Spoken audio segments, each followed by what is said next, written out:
Los misterios de la primera dama, parte 4. Orígenes del teatro de los árboles sin vida de Rosario Murillo. Damos inicio citando la palabra de Dios, con los siguientes textos bíblicos. En Job capítulo 12 versículo 22 dice: Él descubre las profundidades de las tinieblas, y saca a luz la sombra de muerte.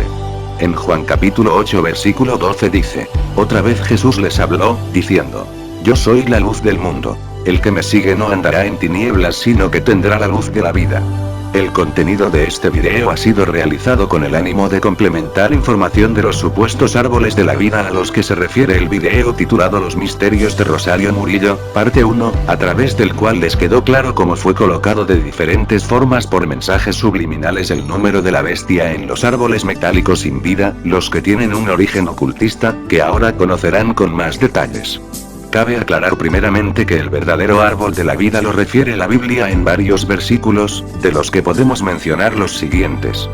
Génesis capítulo 2 versículo 9 dice: Y Jehová a Dios hizo nacer de la tierra todo árbol delicioso a la vista, y bueno para comer, también el árbol de vida en medio del huerto. En Génesis capítulo 3 versículo 24 dice: Echó pues fuera al hombre y puso al oriente del huerto de Edén querubines, y una espada encendida que se revolvía por todos lados, para guardar el camino del árbol de la vida. En Apocalipsis capítulo 22 versículo 2 dice: En medio de la calle de la ciudad, y a uno y otro lado del río, estaba el árbol de la vida, que produce 12 frutos, dando cada mes su fruto. Y las hojas del árbol eran para la sanidad de las naciones. Satanás siempre ha querido ser como Dios, al no poder ser igual que él solo puede tratar de imitarlo de todas las formas que le sean posibles, pero lo hace con el afán de confundir a la humanidad y desviarlos de la verdad, para arrastrarse más almas al infierno.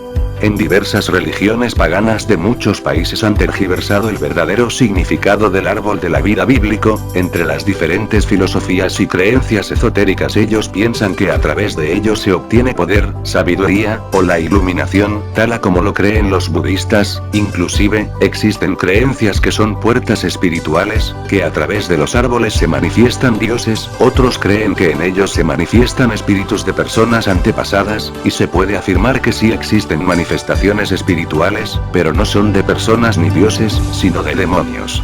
Otra creencia pagana es que el árbol de la vida representa la vida cíclica, es decir, representa la reencarnación, ya que ellos piensan que las personas son como las hojas de un árbol, las que una vez que se secan y caen a tierra, la hoja sirve de abono a la tierra, y a su vez al árbol, por lo que la vida de la hoja nace nuevamente, y supuestamente el alma de las personas siempre se estará reencarnando, o sea, que siempre ocurrirá la transmigración del alma a un nuevo cuerpo, por lo que esos diversos dogmas religiosos crearon la simbología del falso árbol de la vida. En cuanto a los árboles sin vida implantados por Rosario Murillo en Nicaragua, esta señora se inspiró en una religión pagana de los antiguos celtas, quienes vivían en varios países europeos, como Gales, Irlanda, Escocia, Inglaterra, entre otros. Los celtas practicaban una religión conocida como druismo, siendo esta una religión politeísta, es decir, honran muchos dioses, y que en la actualidad aún existen ese tipo de prácticas en muchas partes del mundo. Para los celtas la naturaleza era sagrada y madre de todo, aunque no la tienen como una deidad específica. Esto es lo que en los tiempos modernos les han presentado muchos gobiernos y organismos internacionales como la madre naturaleza, o la madre tierra. El druismo está unido a la magia, centrado mayormente en los árboles. El propósito de esa religión es invocar a sus falsos dioses y complacerles para pedirles favores o para evitar castigos. Sus rituales siempre fueron dirigidos por sus guías espirituales llamados druidas. Estos eran personas con autoridad que entre los antiguos pueblos celtas podían ejercer funciones de sabios, de sacerdote, de juez, controlaban todo el poder judicial y la religión, hasta las relaciones políticas. Era quien instruía todas las acciones que el rey ejecutaría más tarde. Se puede comparar su estatus como el de los chamanes. El término druida significa el sabio de los árboles. Los druidas transmitían sus conocimientos a la tribu de generación en generación de forma verbal. Ellos eran una clase social, solo podían ser druidas los jóvenes de ascendencia real o de la clase noble. Para los celtas, la naturaleza y en particular los árboles, formaban parte fundamental de su cultura. Cuando una tribu celta se disponía a fundar una nueva aldea, siempre lo hacían alrededor de un gran árbol, aún sus plazas, templos y cementerios los ubicaban cerca de un árbol grande de roble, o uno de tejo, ya que ellos consideraban a estos como elementos sagrados de la naturaleza, y representaba la fuerza espiritual que les ofrecería protección, buena suerte, sabiduría, la vida de la naturaleza y de sus bosques. A este árbol los celtas le llamaban el árbol de la vida. También para los celtas, su falso árbol de la vida representaba la unión entre el cielo y la tierra, entre los vivos y los muertos, la relación entre lo místico y lo mágico por un lado, y lo terrenal por otro. También representaba la reencarnación. Por lo que ese falso árbol de la vida, hasta la actualidad, es uno de los símbolos exotéricos más importantes para los ocultistas. Todas esas creencias del falso árbol de la vida y demás filosofías contradicen la verdad bíblica, por lo que brevemente podemos hacer el siguiente análisis. ¿De quién procede la sabiduría? En el libro de Job capítulo 12 versículo 13 nos dice: con Dios está la sabiduría y el poder. Suyo es el consejo y la inteligencia. En Proverbios capítulo 2 versículos 6 y 7 dice: porque Jehová da la sabiduría, y de su boca viene el conocimiento y la inteligencia. Él provee de sana sabiduría a los rectos. ¿De quién procede la fuerza y el refugio? En Jeremías capítulo 16 versículo 19 nos dice: oh Jehová, fortaleza mía y fuerza mía, y refugio mío en el tiempo de la aflicción. ¿De quién procede el poder? En Hechos capítulo 1 versículo 8 dice: pero recibiréis poder, cuando haya venido sobre vosotros el Espíritu Santo. ¿De quién procede la vida? En Juan capítulo 14 versículo 6 Jesús le dijo: yo soy el camino, y la verdad, y la vida. ¿Cuántos dioses existen? En 1 Corintios capítulo 8 versículo 6 dice: para nosotros, sin embargo, solo hay un Dios, el Padre, del cual proceden todas las cosas, y nosotros somos para Él. Y un Señor, Jesucristo, por medio del cual son todas las cosas, y nosotros por medio de Él. ¿Existe la Madre Tierra, ese ser en el que los hombres supuestamente subsistimos? En Colosenses 1, 16, 17 dice: porque en él fueron creadas todas las cosas, las que hay en los cielos y las que hay en la tierra, visibles e invisibles. Sean tronos, sean dominios, sean principados, sean potestades. Todo fue creado por medio de él y para él. Y él es antes de todas las cosas, y todas las cosas en él subsisten. Y en cuanto a la reencarnación, tal creencia es falsa, en la Biblia nunca es mencionada. Lo que sí existe es la resurrección de los muertos. En Juan capítulo 11 versículo 25, le dijo Jesús: yo soy la resurrección y la vida. El que cree en mí, aunque esté muerto, vivirá. Y en 2 Corintios capítulo 4 versículo 14 dice: sabiendo que el que resucitó al Señor Jesús, a nosotros también nos resucitará con Jesús. En 1 Tesalonicenses capítulo 4 versículo 16 dice: porque el Señor mismo con voz de mando, con voz de arcángel, y con trompeta de Dios, descenderá del cielo. Y los muertos en Cristo resucitarán primero. Además de lo anterior, está destinado para los hombres morir una sola vez, tal como lo dice en Hebreos capítulo 9 versículo 27, el que expresa: y de la manera que está establecido para los hombres mueran una sola vez, y después de eso el juicio. Existen más pasajes bíblicos relacionados a este tema, que no los referimos por razones de tiempo. Después de los anteriores fundamentos bíblicos, si ustedes estaban engañados con esas falsas creencias paganas, si creyeron en las falsas atribuciones de los árboles y en los espíritus que habían invocado en ellos, es el momento que corrijan su camino hacia la verdad que solo está en Jesús, quien es el único camino y la vida eterna. Ahora bien, el hecho de haberles hablado de la cultura celta, de los druidas, de sus creencias y prácticas religiosas ocultistas, lo hemos hecho con el ánimo de descifrar algunas de las prácticas de Rosario Murillo, quien elaboró simbolismos de algunas costumbres de los celtas en la ciudad de Managua.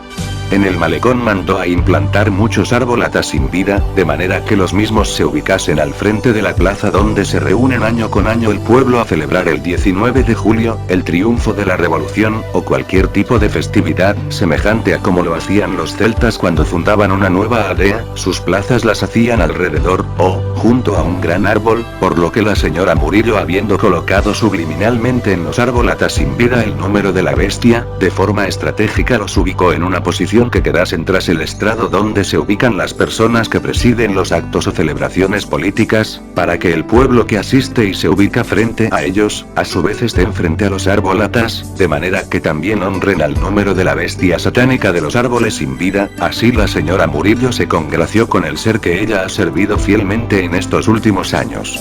No bastando semejante abominación, implantó otra cantidad de árbolatas en toda la calle de la avenida Bolívar hasta llegar a otro monumento que también le dedicó a Luzbel, donde se encuentra el principal portal infernal de Satanás en el mundo actual, la conocida rotonda Hugo Chávez, por lo que este otro simbolismo oculto se descifra así. Los druidas eran los sacerdotes de los celtas, estos se internaban a lo profundo de los bosques para realizar sus rituales y ceremonias a quienes consideraban sus dioses, y que no eran nada más que demonios hablándoles a través de los árboles, y ahí los druidas les pedían diversos favores a cambio de ofrendas, y aún de sacrificios de humanos que los demonios les pedían para satisfacerlos. De manera que los árboles sin vida que están ubicados en el malecón representan los árboles donde los celtas ubicaban sus plazas principales.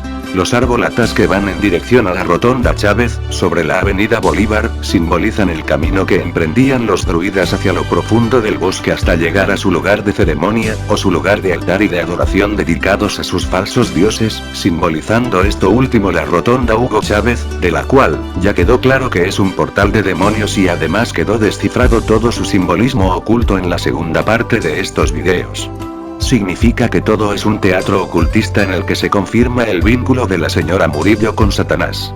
Debemos aclarar que los druidas adoraban variedades de árboles, pero en lo que concierne al diseño ocupado por Rosario Murillo en sus árboles sin vida, estos corresponden al árbol conocido con el nombre de tejo, y que entre algunas de sus características son: puede medir entre 4 a 20 metros de altura, su tronco es de gran grosor, es hueco, con una copa cónica cuando tiene un solo tronco, tiene un denso follaje, crece en zonas montañosas, su fruto es color rojo carmesí, toda la planta es tóxica, entre otras características. Es un árbol de gran contenido simbólico entre los celtas, que junto a las demás creencias referidas anteriormente, también para ellos era puerta a otros mundos como el de los muertos. Pueden ver entonces, el grado de engaño en el que han caído quienes realizan prácticas espiritistas y ocultistas con los árboles, que en lugar de representar vida, representan muerte. Hablando de forma general sobre los supuestos árboles de la vida a los que nos hemos referido en este video, ustedes pueden ver cómo estas creencias ocultistas han invadido los medios de comunicación audiovisuales, donde referidos árboles en algunos dibujos animados aparecen como seres amistosos e inofensivos que hablan y que protegen a las personas. Asimismo lo pueden ver en muchas películas donde aparecen árboles que hablan, de lo cual no tengan la menor duda que su inspiración procede de Satanás y sus demonios. Asimismo pueden ver en el comercio la gran cantidad y variedad de joyería, tales como dijes y aretes, con la forma de los supuestos árboles de la vida, y usted que no sabía su simbolismo los compraba y se los ponía. Bote esos objetos, y échelos a la basura. También, evite ver esas películas de inspiración diabólica donde hablan los árboles a las personas. En Proverbios capítulo 16 versículo 17 dice: el camino de los rectos se aparta del mal. Su vida guarda el que guarda su camino. Habiéndose descifrado todo lo anterior bajo la voluntad y dirección de Jesucristo, quien conoce todas las cosas, quien es la verdad, y la luz que alumbra al mundo con su poder para destapar lo que esté encubierto, y quien les está dando una oportunidad para que reflexionen todos los que han caído en el engaño de Satanás, creyendo que lo vistoso y colorido de los árboles sin vida hace atractivo a la ciudad y a Nicaragua, y que los mismos pueden ser usados aún como un símbolo nacional. Abran sus ojos, y apártense del mal, porque es efectiva la recompensa de parte de Dios para todo aquel que no se arrepiente de su mal camino. A ti Satanás, Luzbel te digo, en el nombre de Jesús de Nazaret, quien te venció y exhibió públicamente en la cruz del Calvario, nuevamente te exhibe para vergüenza de tu derrota. Se te cayó el telón y toda la maniobra de tu teatro que habías montado en Nicaragua. Te recuerdo Satanás lo que está escrito en Colosenses capítulo 2 versículo 15. Y despojando a los principados y a las potestades, los exhibió públicamente, triunfando sobre ellos en la cruz. Y a ustedes espectadores, recuerden que solo hay un único y verdadero Dios. Si les han hecho creer otra cosa solo les han engañado. Para tu aclaración lee Primera de Juan capítulo 5 versículo 20 en donde dice: pero sabemos que el Hijo de Dios ha venido, y nos ha dado entendimiento para conocer al que es verdadero. Y estamos en el verdadero, en su Hijo Jesucristo. Este es el verdadero Dios, y la vida eterna. Para concluir este video les recuerdo, señoras y señores. El único mundo, nación nicaragüense, el único árbol de la vida aquí en la tierra, abajo de la tierra, arriba del cielo, más allá del sol, y más arriba de las estrellas, el único árbol de la vida se llama Jesús.